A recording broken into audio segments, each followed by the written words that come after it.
नमस्कार। आज डीएसएसबी की तरफ से एक नोटिफिकेशन है। इसमें ग्रुप सी की दिल्ली डिस्ट्रिक्ट कोर्ट की वैकेंसी है। ये वैकेंसी 2020 में आई थी एक बार, उसके बाद 25 में आई है। काफ़ी बड़ी रिक्रूटमेंट है। ग्रुप सी लेवल 3 की वैकेंसी है। इस वैकेंसी के बारे में अपन डिटेल में डिस्कस करेंगे और नोटिफिकेशन को विस्तार में पढ़ेंगे। उससे पहले अगर अभी तक चैनल को सब्सक्राइब नहीं करा है तो चैनल को सब्सक्राइब कर ले, लाइक शेयर बेल आइकन के बटन को जरूर दबा लें। एज ए गवर्नमेंट एम्प्लॉय होने के नाते जो भी इन्फॉर्मेशन होगी वो एकदम जेन्युइन होगी।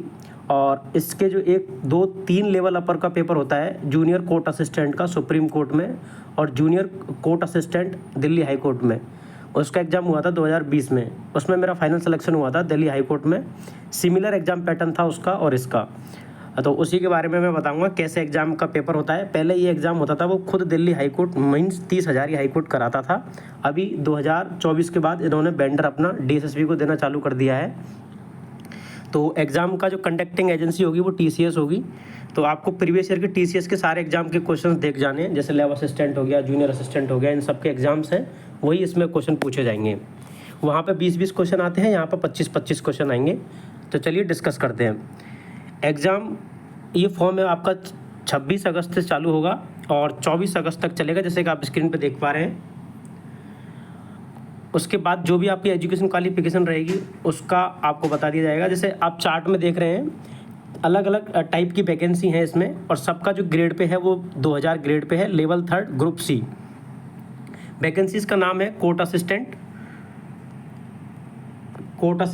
और कोर्ट अटेंडेंट, रूम अटेंडेंट और सिक्योरिटी अटेंडेंट। ये सब एक ही टाइप की नौकरी होती है। जैसे आप जज साहब का जो चैम्बर होता है वहाँ पे एक स्टेनोग्राफर होता है जो नीचे टाइपिंग करता है और रीडर होता है, उसी के बगल में कोर्ट अटेंडेंट भी होते हैं। ठीक है, तो इसमें अलग अलग कैटेगरी वाइज वैकेंसी आप इस चार्ट में देख रहे होंगे। इसमें टोटल वैकेंसी है 334 कैटेगरी वाइज।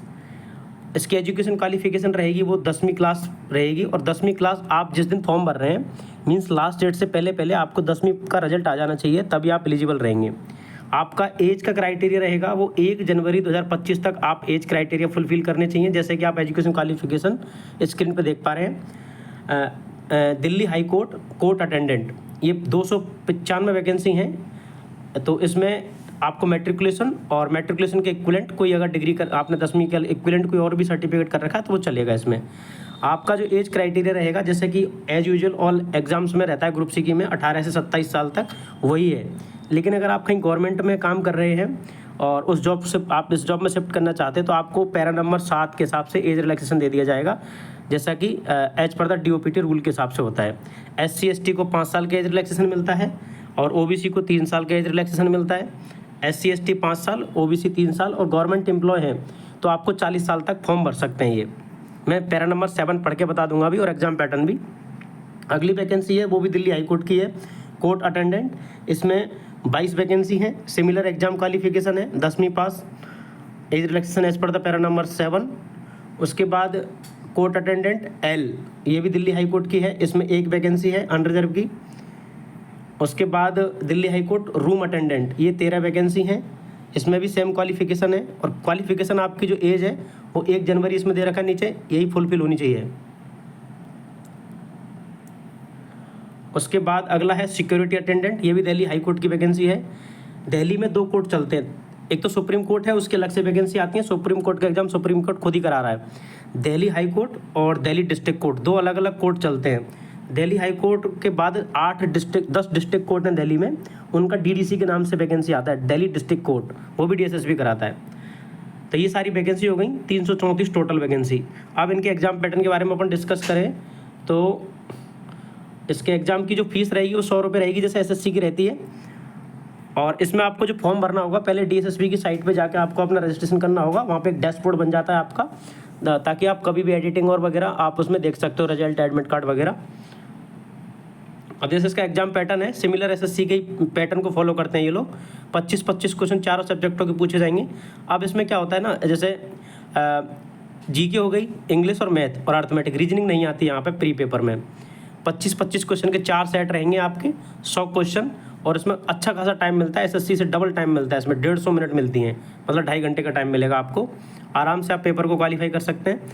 अब इसमें लिखा हुआ है 45% फॉर रिजर्व कैटेगरी और 50% फॉर अनरिजर्व कैटेगरी। इसका मतलब ये नहीं है कि आपके इतने नंबर आ गए तो आपका सिलेक्शन हो जाएगा। इसका मतलब है कि इतने नंबर आने चाहिए तब जाकर आपकी कॉपी इवैल्यूएट होगी फॉर द नेक्स्ट स्टेप। उसके बाद आपका एक इंटरव्यू होता है 15 नंबर का। ये इंटरव्यू आपका 30,000 हाई कोर्ट में होगा। अलग अलग चैम्बर बने हुए हैं, वहाँ पे 3 जज की रेस्पेक्टेड 3 जज की बेंच बनती है। उसमें आपको शेड्यूल कर दिया जाएगा, जैसे 334 वैकेंसी हैं तो 334 का अप्रॉक्सीमेटली ये 10 गुना कैंडिडेट का या 8 गुना कैंडिडेट का इंटरव्यू के लिए कॉल करेंगे। तो इंटरव्यू भी एक दिन में ख़त्म तो होगा नहीं, 4-5 दिन तो आराम से चलेगा। आपको बिल्कुल नहीं हड़बड़ाना है, सिंपल इंटरव्यू होता है। बेसिक चीज़ आपको पढ़ के जानी है और अपना इंट्रोडक्शन अच्छे से तैयार करके जाना है और हॉबीज़ वगैरह। वो आपकी इंटेलेक्चुअलिटी देखेंगे क्या ये बंदा डिजर्व करता है, क्योंकि बहुत बड़ी पोस्ट तो है नहीं ऑफिसर लेवल की, एक क्लरिकल पोस्ट है, तो वो ज़्यादा इसमें क्वेश्चन पूछते नहीं हैं। उसके बाद इसमें वही एज पर जो DSSB के रूल होते हैं वही फॉलो होते हैं, ज़्यादा कुछ है नहीं नीचे इसमें। ये एज रिलैक्सेशन है पैरा नंबर 7 का जो बता रहा था, SC ST 5 साल, OBC 3 साल। अगर गवर्नमेंट एम्प्लॉय हैं और जिन्होंने 3 साल से नौकरी करते हो गए उनको 40 साल तक एज रिलैक्सेशन दे दिया जाता है, ठीक है। और ये ग्रुप बी में अगर 55 साल तक आप एलिजिबल हो जाएंगे।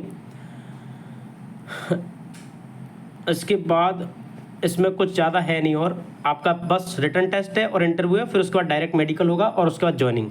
तो ये एक बेसिक नोटिफिकेशन थी, काफ़ी बड़ा नोटिफिकेशन है ये और अच्छी खासी वैकेंसी है, आप आराम से नौकरी कर लेंगे। SSC DSSB SSC MTS से बहुत बढ़िया नौकरी है ये, SSC CHSL से भी अच्छी नौकरी मानता हूँ मैं इसको, ठीक है। और इसमें प्रमोशंस भी आप काफ़ी अच्छे हैं। आप 3 साल की जब नौकरी कर लेंगे तो आप junior court assistant 4200 grade pay के लिए एलिजिबल हो जाएंगे, जो कि डिपार्टमेंटल कैंडिडेट ही एलिजिबल रहते हैं इसमें।